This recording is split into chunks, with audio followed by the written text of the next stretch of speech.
Hello from Astana, the capital of Kazakhstan, sometimes still known as Nur Sultan, its former name, named after the previous president of Kazakhstan. Before it was named Nur Sultan, it was called Astana, so they've chopped and changed the name around a bit, but it is a lovely evening here now. It's cooled off a bit because it was 36 degrees today. But yeah, we're just having a bit of a wander by the riverfront and run through the city. So you can see over there we have a pyramid. We're not in Egypt, but we're in Astana. One of the many unusual and interesting buildings here. The city seems to be really quite spread out and just random buildings plopped everywhere. A lot of this was built by the previous president, Sultan. But to be honest, it's a reasonably interesting city, and it's quite different from other cities in Kazakhstan, such as Almaty. So yeah, it's quite an interesting one to explore. So one thing about Astana is there is a lot of such apartment blocks, which may be common in your country. However, they aren't so common in the UK anymore. You do see a few in bigger cities like London, Manchester, Birmingham, but it's not really a massive common thing. The more predominant way of living is in houses. So it's quite interesting to see, especially quite interesting to stay in some. We've stayed in some Airbnbs, some apartments so far on this trip, so it's quite interesting to see. But yeah, in Astana they have built quite a lot of these apartment blocks, which a lot of them actually seem uninhabited, because until really the last 30-40 years Astana wasn't actually that big of a city. It was made the capital, I'm not actually 100% sure when, but it was made the capital reasonably recently, after Almaty was the capital, and Almaty still is the biggest city in Kazakhstan. So yeah, a lot of building work has gone on to attract people to the city, and it seems to be working somewhat, but there still does seem to be quite a lot of empty buildings.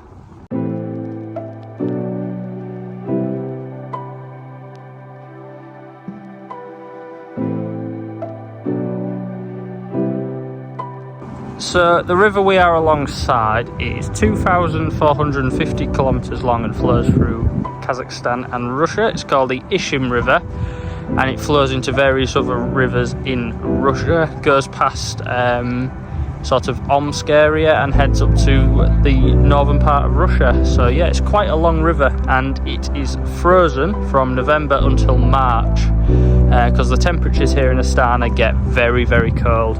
It's one of the coldest capital cities in the world. I think it's maybe the second coldest capital after Ulaanbaatar in Mongolia, and gets to, I think, -30, that sort of region at its coldest. So very, very cold, and very understandable that the river freezes over, which when we were here in March it was still frozen. It was really the point where it's starting to thaw and starting to break up, but it was still properly frozen, which is really cool for me to see, because in the UK for rivers to freeze over, especially bigger rivers like this, it's incredibly rare. You need a really cold winter. So behind me is the Palace of Peace and Reconciliation, which is a glass pyramid, well, mostly glass pyramid, where you can have tours inside. So yeah, quite interesting. Quite definitely a landmark here. So we've come across this turquoise building, which we have absolutely no idea what it is. However, it is quite a unique shape. We've also got a couple of skyscrapers. This one looking a little unusual. And there's also over there a gold-coloured skyscraper. So yeah, some quite unusual buildings.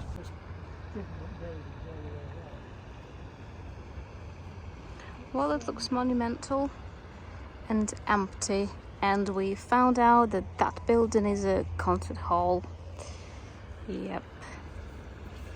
So here is the presidential palace. Quite an impressive looking building. Elena says it looks a bit like a railway station, which you can actually see the similarities with that. Other people have apparently said it looks like the White House. Personally, I think it looks a bit more interesting and a bit better.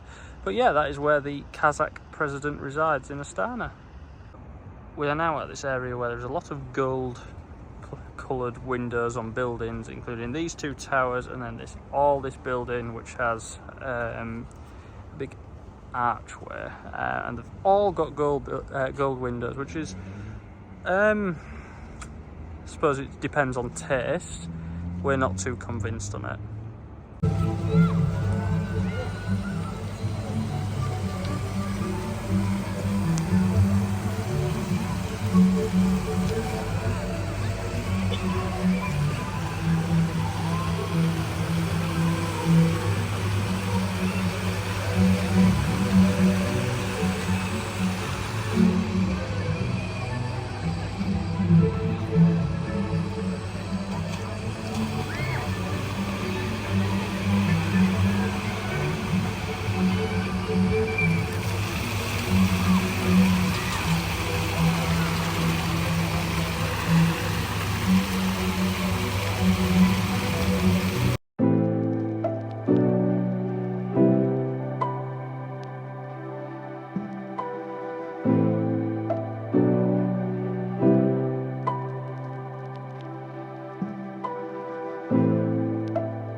We also had a chance to see the Astana Grand Mosque. It's the largest mosque in Central Asia and one of the largest in the world.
So it is the morning on the overnight train.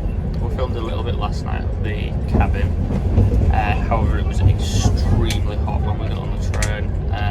No aircon kicked in for about half an hour until we were on our way, and even then it wasn't the best. It was more of a trickle. It was okay. I slept okay. Elena maybe didn't sleep as well as I did, but we both did sleep. Yeah, same morning. Yeah, Elena's a bit tired. However, we're doing all right. Yeah, sometimes this is the case in summer on these overnight trains. They can get quite warm. Yeah, as Elena said, I don't know if you caught it, she was being a little bit dramatic, but she's calmed down now. She's realised it's not the end of the world. We've gone and polished ourselves up a bit in the toilet, cleaned our teeth, and we're ready for the day in Petropavlovsk, which is in northern Kazakhstan, otherwise known as Petropavlovsk.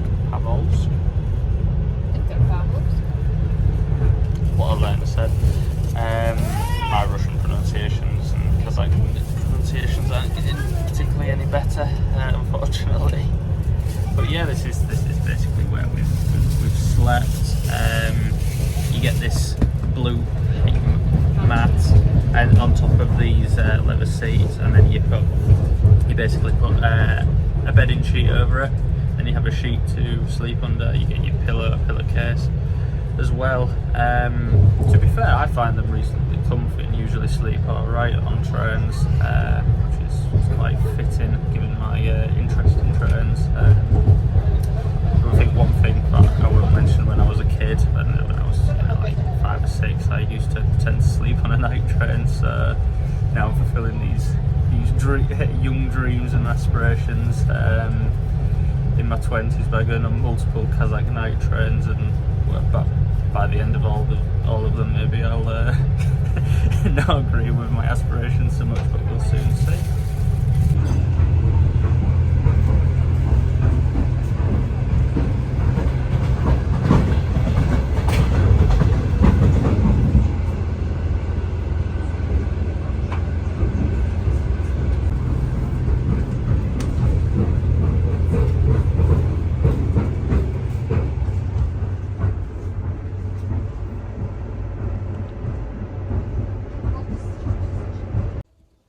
Hello.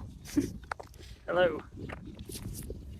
So we are near Petropavlovsk in northern Kazakhstan. Now the railway just behind me is actually owned by Russian Railways West Siberian division, but it is in Kazakhstan, and it runs through Kazakhstan for about 100 or so kilometers roughly. I'm guessing it's quite a distance there. They also have a depot at Petropavlovsk. So it's quite an unusual one for a different country's railway to run through quite a substantial amount of another country. So passing here is only Russian trains, Russian freight trains and Russian passenger trains. So stuff that normally you would have to go to Russia to see, where I actually need a visa still, even though my wife is Russian. So yeah, it's very interesting. So far we have seen 7 freight trains in about 2 hours. One of which had a 1984 locomotive called a VL-10U, which is a loco built in Tbilisi in Georgia in the Soviet Union times. So very, very interesting to see. Very glad to see these old locomotives still running. So yeah, hopefully some more of those will show up. And yeah, we're just waiting for some more trains now. Touch warm. And we'll have some, a little bit of annoying flies. I don't know what they are. Quite big. They tried to bite me quite painfully.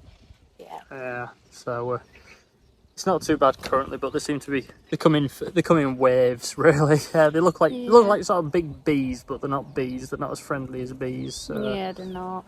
So we're not sure. We're not insect spotters, unfortunately. Nah. No.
On this bridge in Petropavlovsk. I would like to take a couple of photos from this bridge. Yeah. There's a lot of background noise here. But yeah, my plan was to come here and get a photo looking that way. Nice curve, sweeping in. But we have 2 problems. Firstly, Russian Railways, big big thumbs down to you for putting these horrible gantries up so close together, and for some reason 2 of them in a clump. Not quite sure why that is. And secondly, you probably can't see it, but behind that coal train which has just gone past, there's a Chem 3 with a maintenance train sat on one of the tracks, so we believe they're operating a single line working at the moment on that on this line. And currently all the trains are going the wrong way, so far no luck. So far 4 trains the wrong way. Nice to see, but no use for photos really. So we'll see. But I would definitely say that bridges are not my favourite place to take photos. They're busy with traffic, you get people walking, people get curious. I prefer a nice quiet countryside location. But we'll see what's happening. And for the agricultural interested viewers down there, we have a Belarus tractor coming along, which for me who grew up on a farm, it's still nice to see tractors.